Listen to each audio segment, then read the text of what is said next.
In this video, I'm going to look at the generic host for .NET. There's quite a bit to look at, so it's worth examining, and I'll probably do it over a couple of videos.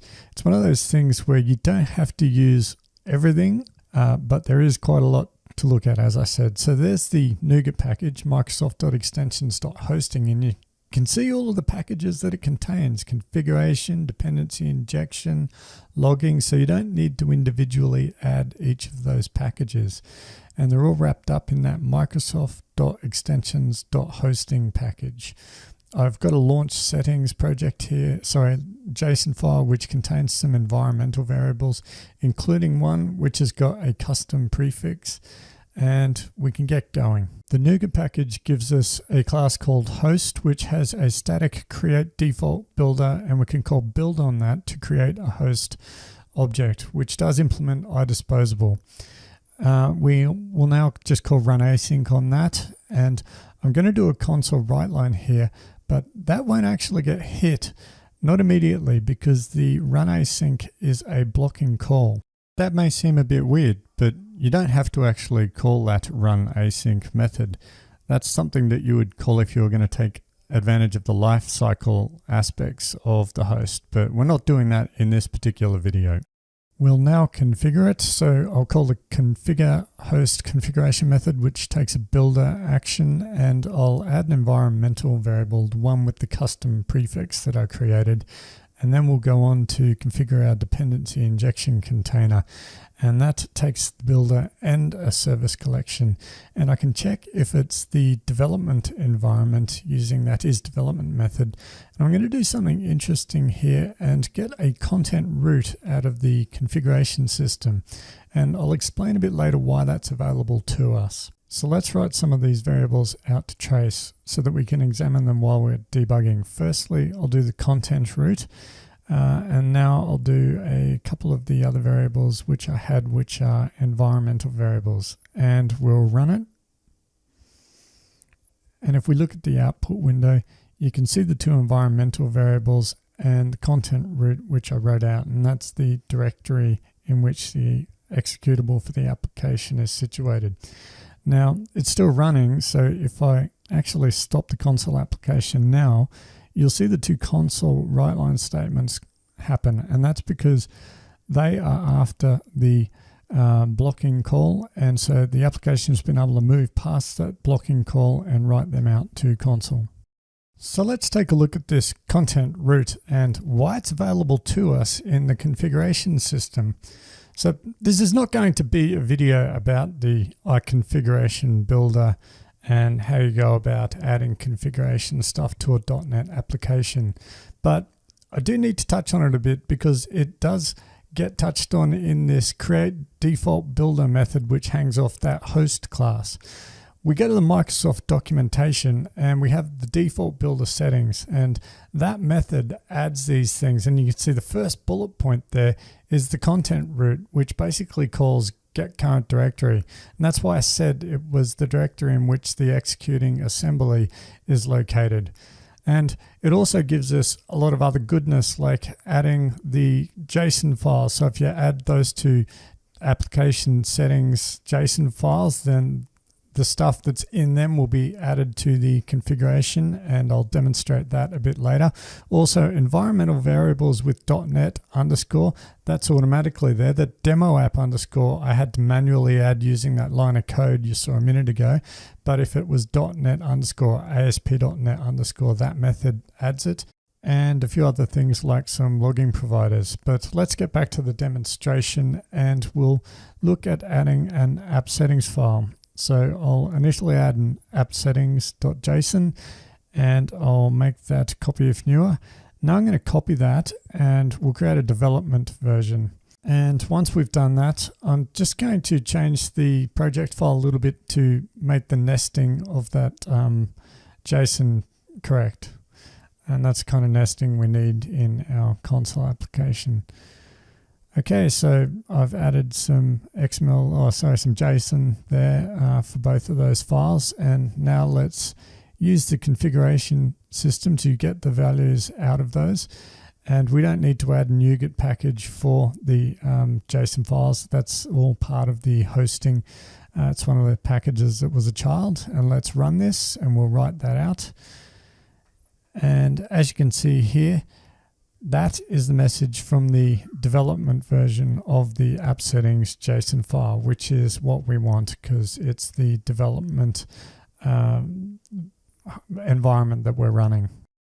Before we get back to the host stuff, I just want to add a method here, configure app configuration, which is another configuration point in this chain of methods.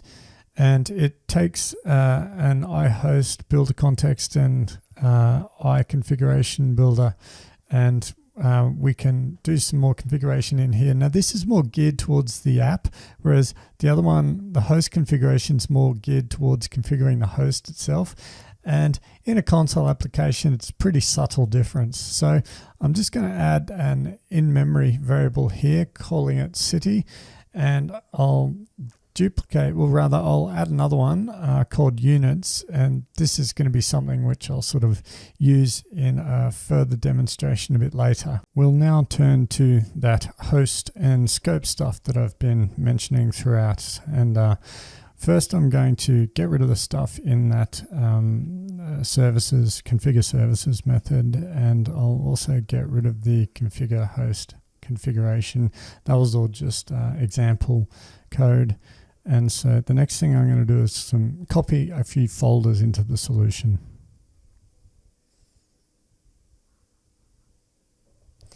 So that's given us a couple of services to work with, or one service and a configuration file which we'll use in the dependency injection system. And I'll add a couple of parameters here for future demonstration.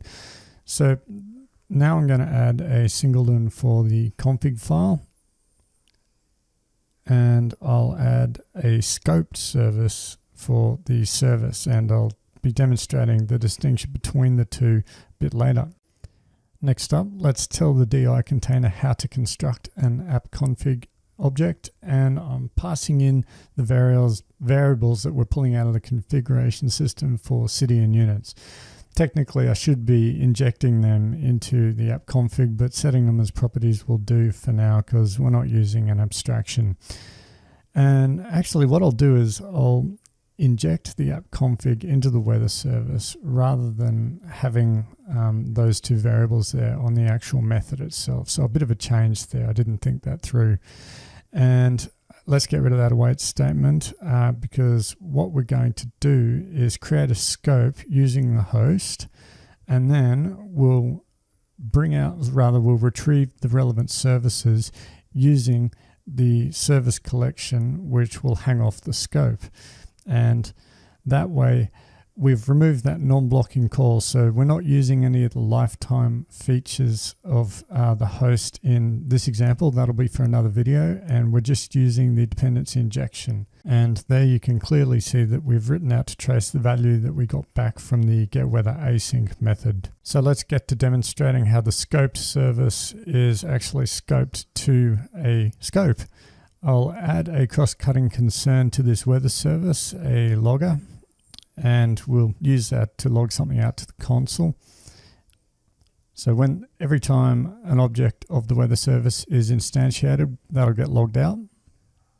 Now I'm going to duplicate that scope there, and what we're going to do next is write a trace out in the constructor of the weather service, which will write out the hash code of the app config, and that's going to be the identifier in memory of that. And so we'll know that it's a singleton because it should be the same for every weather service that's created, and likewise for the weather service, because it's scoped to the scope, a new one should be created. So you can see here the hash code for the app config is identical, whereas the hash code for the weather service changes with each weather service which is retrieved from the dependency injection container, and that's because it's scoped to the scope and there's a separate scope when we created that second one. You can also see from the logging statements that I wrote from the constructor of the weather service that two instances of the weather service were instantiated, one for each scope. So we can get rid of these console statements now. And what I've done is I've structured the code without calling that run async method on the host class. And now you can see that the code just runs in the normal imperative way of your average console application. And what I endeavored to do in this video is show how you can use the generic host to set up a scope, which then the dependency injection container makes sense insofar as you can have something scoped to that scope. In the ASP.NET world, items from the dependency injection container are scoped to a request, and this is kind of the equivalent in a console application. In future videos, I'm going to look at the lifecycle stuff and what happens when you call run async to take advantage of those, etc. And possibly a few other things like replacing the dependency injection container with a third-party one and logging framework with Serialog, etc. Hope you enjoyed this video. Click the like and subscribe. Thank you.